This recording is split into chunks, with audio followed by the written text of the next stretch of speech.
한국 무기에 불만을 드러내며 계약을 철회할 것 같이 굴던 폴란드가 무기 대금을 할부 없이 현금으로 일시불 결제하려는 소식이 전해졌습니다. 그동안 한국에 추가 금융 지원을 내놓으라고 요구하던 폴란드가 갑자기 태도를 바꾼 것은 가중되는 러시아의 위협과 함께 폴란드 공군에서 공개한 한 장의 사진 때문이라고 하는데요. 한국 방산의 놀라운 퀄리티가 또 한 번 유럽을 경악시켰다는 소식. 자세히 알아보겠습니다. 폴란드가 K9 자주포와 천무 다연장 로켓을 포함한 총 5조 원에 달하는 한국산 무기의 구매 대금을 한국에 수출 금융 지원 없이 지불하는 방안을 추진 중이라는 사실이 확인되었습니다. 지난 22일 다수의 방위 산업 관계자들에 따르면 폴란드는 2차 계약의 일환으로 하나에어로스페이스에서 K9 자주포 152문과 천무 72대를 구매할 계획이며 현재 유럽계 글로벌 은행과 자금 조달 협의를 진행 중이라고 전해졌습니다.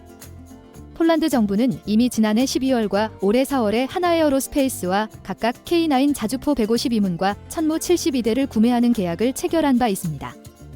당시 각 계약의 금액은 3조 2천억 원과 2조 2천억 원이었는데 이 계약들이 올해 11월까지 양국 정부 간 별도의 금융계약이 체결되어야 효력이 발생하는 조건이 붙어 있었습니다. 이후 한국과 폴란드는 계속 협의를 진행해 왔었지만 앞서 체결된 124억 달러 규모의 1차 계약에서도 대규모 수출 금융 지원을 했었기에 남은 지원 여력이 한정되면서 추가적인 지원 합의가 쉽지 않은 상황이었습니다. 1차 계약 당시 한국수출입은행과 한국무역보험공사에서 계약액의 80%에 달하는 100억 달러 규모의 대출과 보증을 지원했었습니다. 물론 방산 계약은 수출 규모와 금액이 크고 정부 간에 맺어지는 계약이기에 수출국에서 금융 지원에 나서는 것이 관례이지만 12조는 누구도 상상하지 못한 금액이었습니다. 그동안 한국 방산 수출 규모가 커봤자 수천억 원 수준이었는데 갑자기 수십조 단위의 수출 계약을 맺게 되었으니 금융기관들이 대비가 되어 있을 리가 없었죠. 그런데 1차 계약에서도 엄청난 할부 계약을 맺은 폴란드는 2차 계약에서는 이보다 더 큰 20조 규모의 추가 금융 지원을 해달라고 요구해왔습니다. 폴란드 현지 매체들은 대놓고 한국에서 돈을 빌려 한국에서 무기를 사겠다고 말하고 있었죠. 아무리 수출 계약 규모가 크다고 해도 폴란드에 무얼 믿고 이렇게 무리한 대출을 해줘야 하는 거냐는 말이 나올 수밖에 없었고 이는 2차 계약 체결이 질질 끌리는 원인 중 하나가 됐었습니다. 그런데 이렇게 합의점을 도출하지 못한 상황에서 폴란드가 먼저 다른 곳에서 돈을 구해오겠다고 나선 것이죠. 덕분에 2차 무기 수출 계약이 드디어 진행될 수 있을 것 같은데요. 그리고 이참에 확실하게 계약서에 도장을 찍으려는 것인지 폴란드의 안제이 두다 대통령이 직접 한국을 찾아왔다고 합니다. 국빈으로 방문한 두다 대통령은 24일 정상회담을 가진 뒤 25일에는 한화에어로스페이스와 현대로템이 있는 경남 창원 사업장을 방문할 계획이라고 하는데요. 또한 경남 사천의 KAI 공장에서 조립되고 있는 FA-50도 시찰할 것으로 전해졌습니다. 대통령까지 직접 움직이며 폴란드의 2차 계약 진행 의지가 확고하다는 것을 보여주고 있는데요. 사실 상황을 생각해보면 정말 급할 곳은 폴란드입니다. 러시아가 잠시 조용한 모습을 보이며 잠시 마음을 놓았던 것 같지만 시간이 갈수록 우크라이나에 불리해지고 있습니다. 서방의 관심이 시들해지고 가장 큰 물주 미국의 관심이 이스라엘로 쏠리게 되면서 군수물자 부족이 극심해지고 있습니다. 러시아와의 인구수 차이로 인해 병력 규모에서 크게 밀리고 있는 상황에서 러시아는 북한까지 끌어들여 병력을 수급하고 나섰습니다. 반면 우크라이나를 위해 참전해주겠다는 나라는 없고 의용군 한 줌에 지나지 않죠.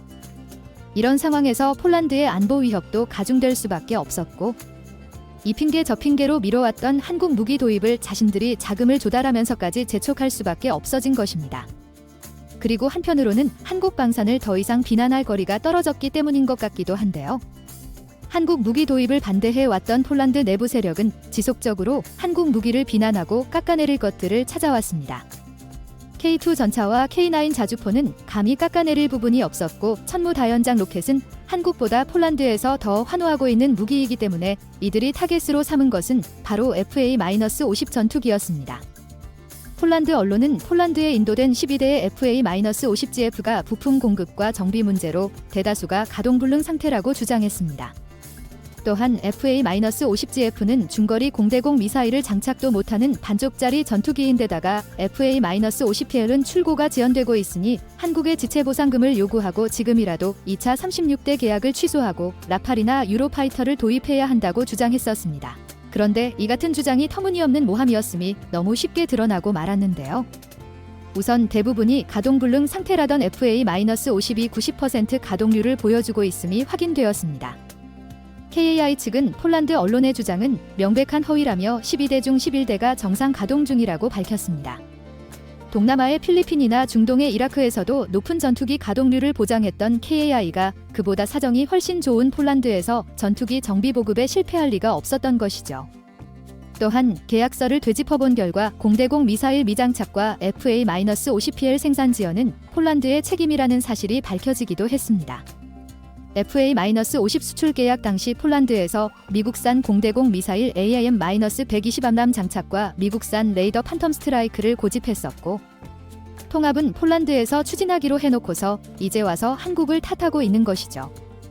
FA-50PL의 출고가 지연되고 있는 것도 조립은 거의 다 완료되었지만 미국산 레이더의 생산이 늦어지고 있기 때문인데 지체 보상금을 요구하는 건 말이 안 되는 부분이죠. 하지만 이러한 사실들이 다 밝혀졌는데도 여전히 한국이 비협조적으로 굴고 있다. 우리와 군사기술 공유를 할 생각이 없다라고 주장하는 음모론자들이 폴란드 정치판에서 설치고 있는 상황이었습니다. 결국 이들의 입을 다물게 만들기 위해 잠자고 있던 폴란드 공군에서 나섰다고 합니다. FA-50을 도입하고 있는 폴란드 제23전술 공군기지에서 최근 한 장의 사진을 공개했습니다. KAI라는 로고가 박힌 종이 박스 수십 개가 줄지어 늘어서 있는 사진이었는데, 폴란드 공군 관계자에 따르면 이 모든 박스에 FA-50의 기술 문서가 담겨 있다고 합니다. KAI에서 보내온 문서가 너무 많아서 아예 경납고 하나를 통째로 비워 문서를 저장하는 창고로 사용하고 있다는데요. 한 박스에만 무려 800장의 기술 자료가 들어있고, 이를 샅샅이 점검하기 위해 폴란드 공군에서 11명의 전문가로 구성된 위원회를 구성했을 정도라고 합니다. 제23공군 기지의 기술지원그룹 부대장이자 지원비행대장인 마르친 보르타 중령은 모든 것이 순조롭게 진행되고 있다며 폴란드에서 이렇게 빠른 속도로 도입된 군사장비는 없었다고 말했습니다. 그동안 폴란드에서 퍼지고 있던 악성 루머에 대해서도 반박하고 나섰는데요. 그는 지난해 폴란드 군사 퍼레이드에서 비행한 FA-50을 한국인 조종사가 조종했다는 루머에 대해 명백히 폴란드 조종사가 한국인 교관의 감독 아래 비행한 것이라고 반박했습니다. 또한 현재 폴란드 공군은 FA-50을 당장이라도 전투 임무에 투입할 수 있을 정도로 숙련되었으며, 이미 한국의 도움 없이 FA-50 운용 인력을 교육하고 양성할 수 있는 능력을 갖추었다고 말했죠. 그리고 굳이 FA-50GF를 도입해야 했었나라는 의문에 대해 GF 버전 항공기를 구매함으로써 PL 버전 도입을 준비할 시간이 생겼다. 우리가 지금 FA-50GF를 도입하면서 받아들이고 있는 항목들은 어마어마하게 방대하다. 먼저 FA-50GF를 보유하고 있기 때문에 FA-50PL이 도착할 때 우리는 완전히 준비되어 있을 것이다.